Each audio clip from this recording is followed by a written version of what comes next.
que são ricas e infalíveis pra te valer, porque te abate, ó minha alma, e te comove, perdendo a calma. Não tenhas medo,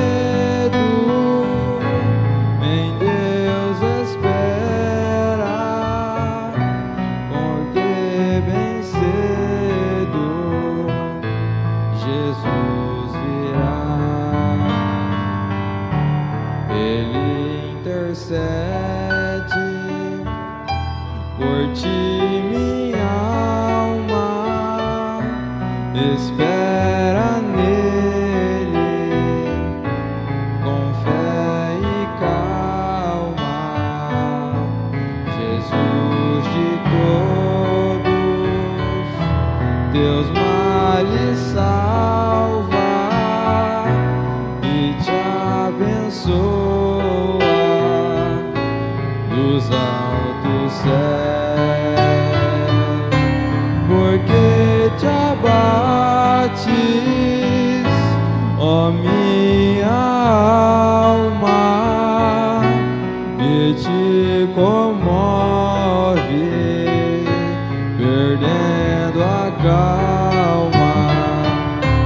Não tenhas medo, em Deus espera, porque bem cedo Jesus virá.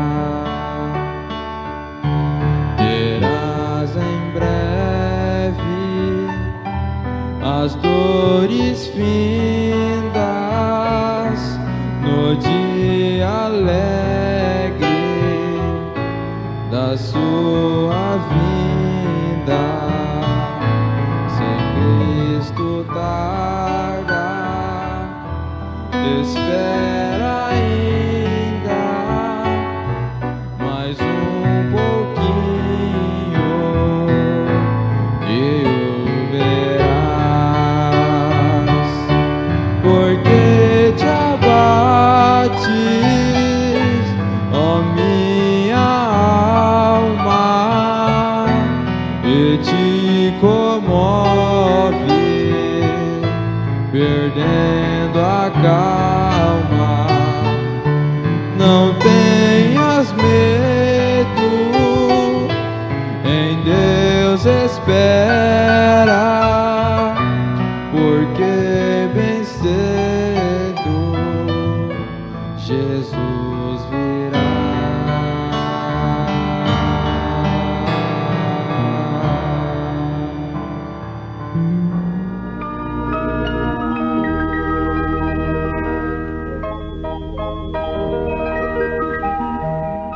Sonda-me, ó Deus, e conhece o meu coração.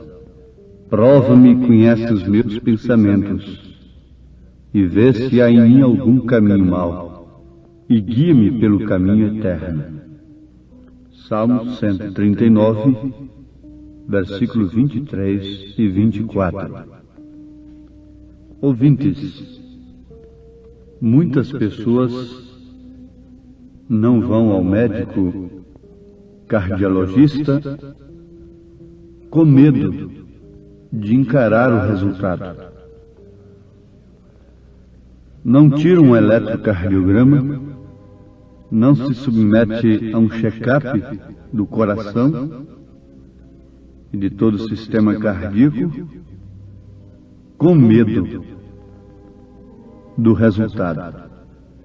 Eu sei que possivelmente estarei falando a pessoas que enfrentam essa situação. Mas isso não deve acontecer assim. Pelo menos não deveria acontecer assim, não é? Porque o mal será pior. Poderia ser tarde demais. Quanto mais protela, quanto mais deixa para amanhã, para encarar aquele problema, fica pior. É o caso de um dente. Às vezes, para não suportar um motorzinho ali no dente, combatendo a cárie,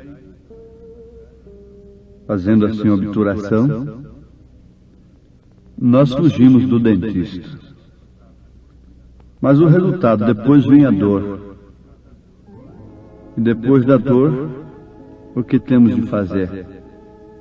É irmos no dentista do mesmo jeito.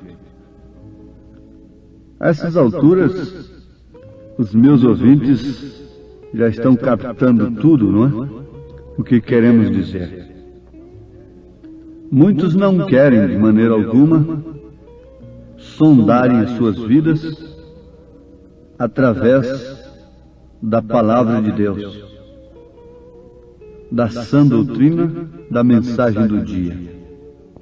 Mas isto é simplesmente medo do resultado. Porque a mensagem de Deus para o seu dia mostra de fato o nosso estado na realidade. É uma sonda, é um eletrocardiograma e que mostra o estado espiritual da nossa alma.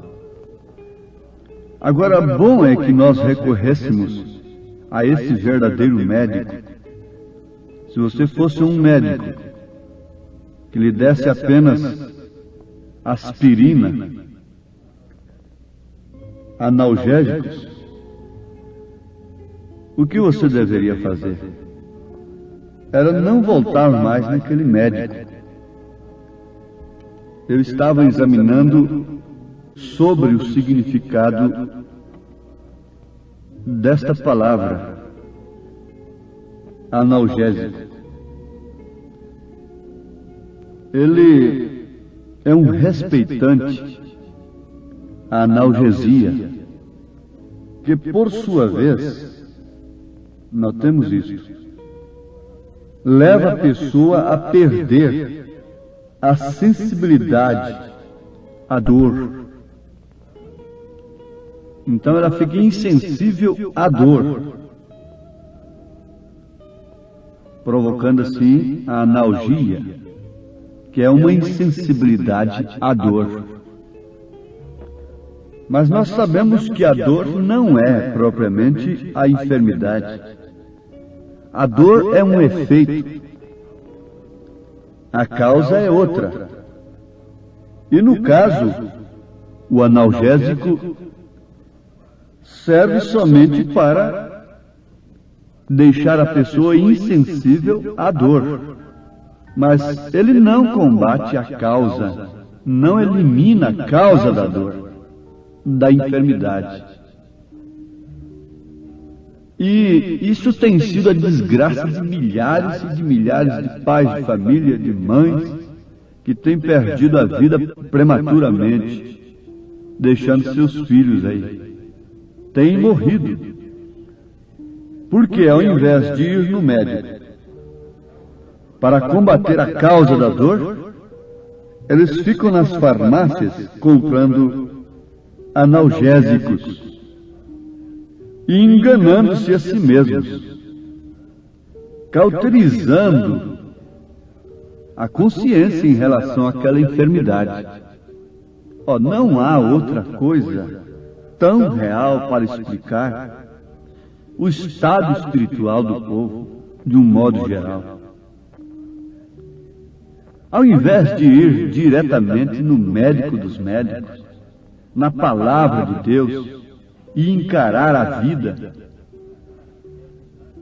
pela realidade das Santas Escrituras, pelo Espírito Santo, fica aí buscando esses que receitam apenas um evangelho analgésicos.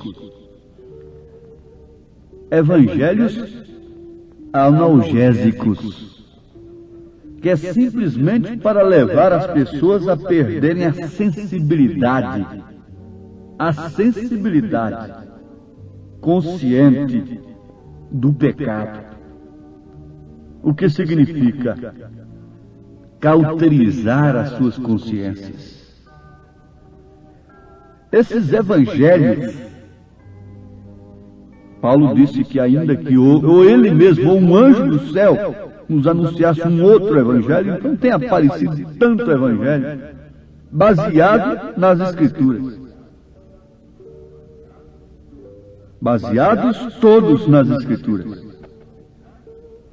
São galhos enxertados no mesmo tronco, mas cada um produz resultados diferentes, porque é segundo a sua natureza, é segundo o seu dogma, segundo o seu credo. Temos de encarar essa verdade.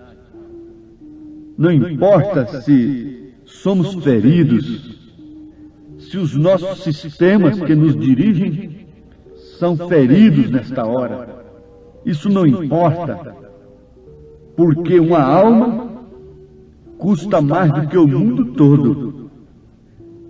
E você não pense que se eu ocupasse meu tempo aqui somente vos anunciando cura divina, e Jesus Cristo salva, batiza com o Espírito Santo, cura e liberta, eu estaria expressando amor. Eu poderia jejuar semanas e semanas, dar todo o meu corpo para ser queimado nesse serviço. Isso seria como o sino que badala, disse São Paulo. Não adiantaria nada se eu não tivesse o amor de Deus. E o amor de Deus é corretivo. O amor de Deus é para nos mostrar o abismo. Nenhum programa, nenhuma mensagem seria de Deus, verdadeiramente de Deus, sem que te mostrasse o abismo, à luz da palavra de Deus. Consideram isto, aquilo, o crime, o tóxico, o roubo, quando se trata de assaltos de casa e apanhar escondido assim, o roubo não modernizado, não é? Como o abismo, mas não é isto aí totalmente o abismo. Isso é fundo do abismo, isso está lá como consequência, resultado apenas. Mas o abismo começa, é lá da maneira que você crê. É lá que é a porta do abismo. É a maneira que você tem crido. E se você tem recebido um evangelho analgésico, que serve simplesmente para te levar a perder a sensibilidade. A sensibilidade, note isso. Então, fique sabendo, quando você acordar, você vai constatar que o mal continua progredindo na sua vida a ponto de causar a sua morte eterna. Não saberei dizer se rolei horas inteiras, porque adormeci sob doses maciças de analgésicos, diz Geraldo França de Lima. Vou repetir isto, de Geraldo França de Lima. Não saberei dizer se rolei horas inteiras, porque adormeci. Vejam, ouvintes, porque adormeci sob doses maciças de analgésicos. Que coisa tremenda! Que susto nós deveríamos tomar nesta hora! Não saberei dizer se rolei horas inteiras, porque adormeci sob doses maciças de analgésicos. Quando acordar desse adormecimento causado pelos evangelhos analgésicos, oh, que decepção tremenda, horrível será para o homem que se adormeceu sob esse efeito maligno, enganoso, efêmero, passageiro, temporário apenas. Doutrinas que não servem para outra coisa senão para adormecerem as pessoas.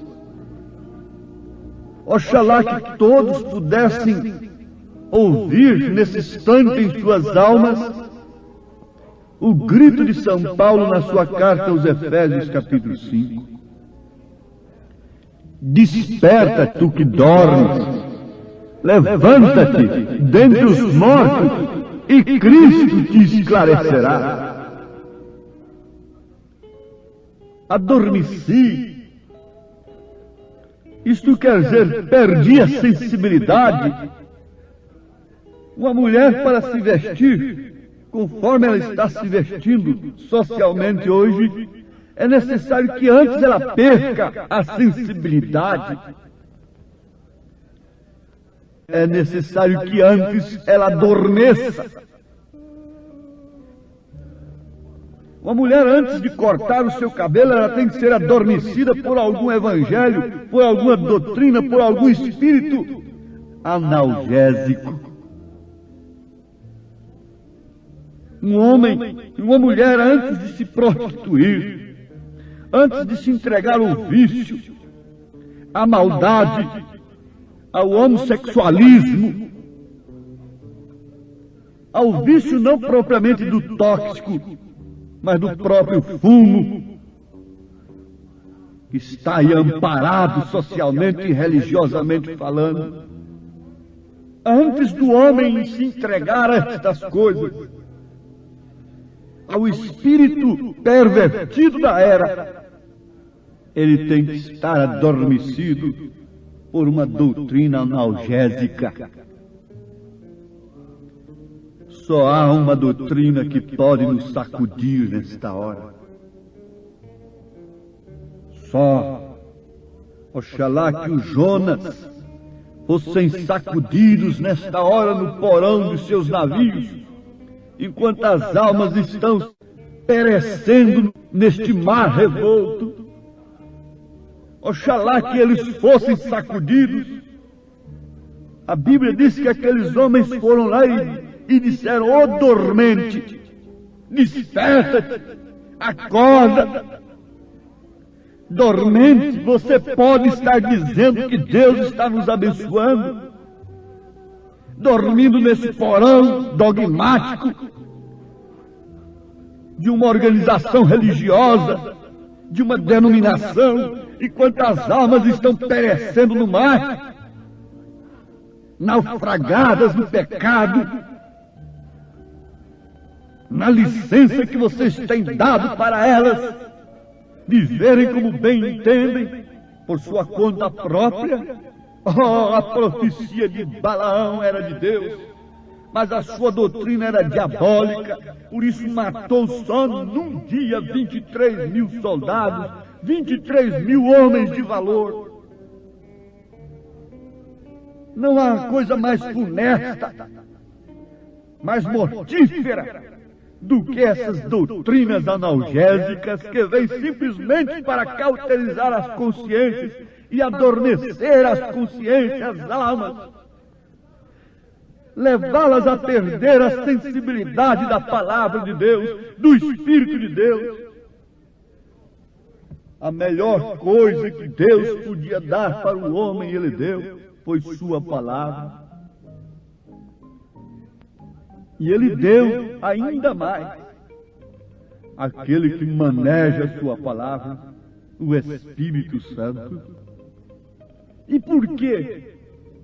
Por que então cochearmos entre dois pensamentos?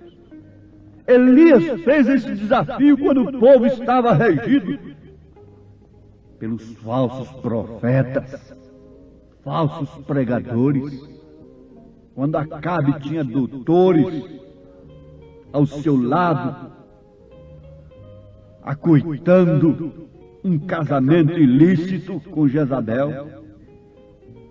Elias gritou, Elias sofreu, Elias foi a boca de Deus, mas era um só contra 400, era um só contra o mundo todo.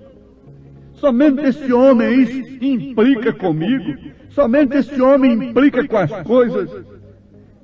Ao invés de falar de cura, de salvação e de demais coisas, ao invés de nos mostrar um cenário lindo dos céus e de demais coisas, nos dar um evangelho enfeitado, bonito, lindo, macio, analgésico, não é? Vive implicando com as coisas, implicando com as mulheres, implicando com os homens, implicando com o pecado. Oh, Elias! Mas Elias gritou, Elias protestou, Elias contestou, Elias falou. E se há um verdadeiro pregador nesse século, ele não tem outra ocupação senão implicar, senão contestar, senão protestar, senão gritar para o povo: salva-te, salva-te desta geração perversa. Desperta-te do sono, da dormência, causada pelo evangelho analgésico. O médico põe toda a classe de instrumentos para testar seu coração e qualquer outro órgão físico do corpo físico. Eles estudam os livros onde os especialistas dizem: se sucede isso, então a enfermidade é essa. Porém, a Bíblia, a palavra de Deus vivificada pelo Espírito Santo, não interpretada por um gênio intelectual, não interpretada por A ou por B, essa Bíblia é o único instrumento que eu tenho para a alma e para examinar-me a mim mesmo e aqueles que me ouvem. Sim, sonda-me, ó Deus, e conhece o meu coração. Prova-me e conhece os meus pensamentos. Como eu posso sondar minha vida, examinar minha vida através de um evangelho analgésico? Se ele me adormece, se ele diz para mim que nada faz mal,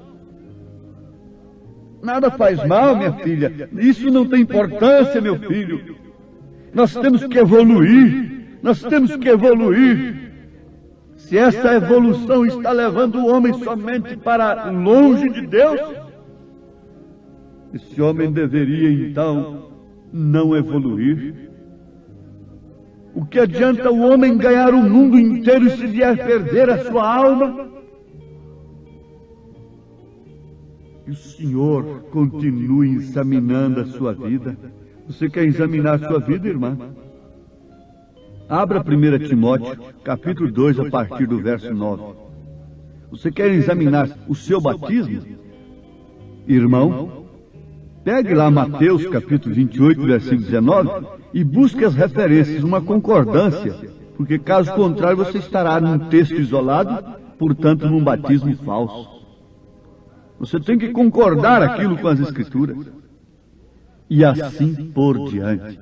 Deus os abençoe. Em nome de Jesus Cristo. Amém.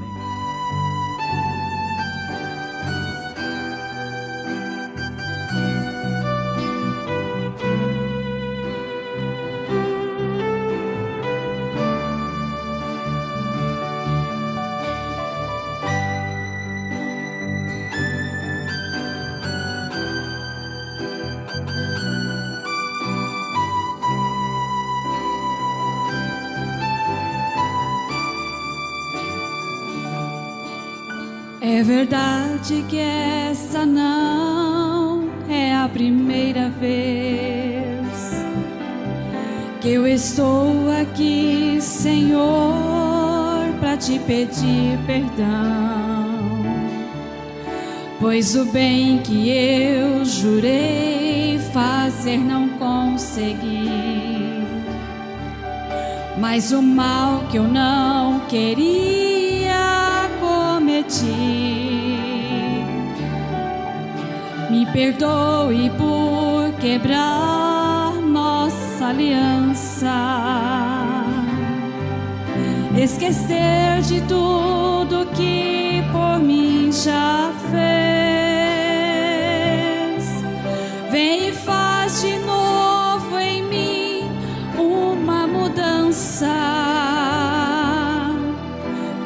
vaso e amassa o barro outra vez. Hoje eu quero ser melhor do que fui ontem, e para isso vou lutar e vou vencer. Quero te honrar, Senhor, a cada instante, aceitar pra minha vida o teu querer. Dentro do meu coração, tua palavra vou guardar, para contra ti, Senhor, eu não pecar.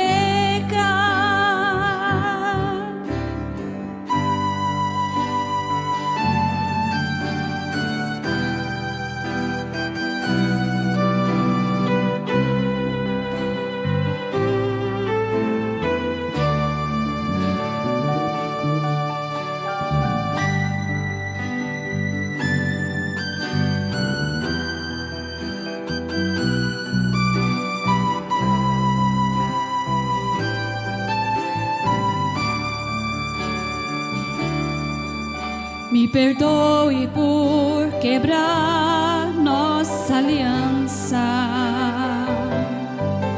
esquecer de tudo que por mim já fez. Vem e faz de novo em mim uma mudança. Quebra o vaso e amassa o barro outra vez. Hoje eu quero